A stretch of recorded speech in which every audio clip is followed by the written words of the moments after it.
I want to share with you how serotonin and oxytocin killed Charlie Kirk.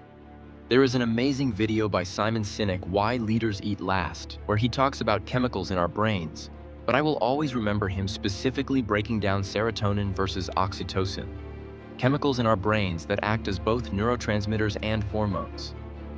Serotonin is the chemical of social hierarchy. It is released when you win, when you know your place in society. Oxytocin is the chemical of love.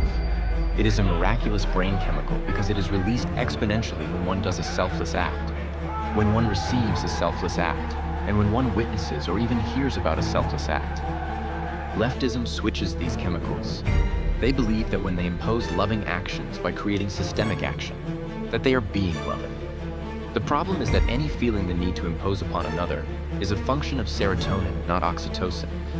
Oxytocin is only released when a voluntary selfless deed is done. Let me say that again. Oxytocin is only released when a voluntary selfless act is done, when a voluntary selfless act is received, and when a voluntary selfless act is witnessed. This means that leftists conflate oxytocin and serotonin and end up with only serotonin. They think that their systemic actions on behalf of people are love, but it is only the imposition of their worldview on others. The leftist that assassinated Charlie Kirk thought he was acting on behalf of love. He, like many young leftists today, believe that systemic social action is love.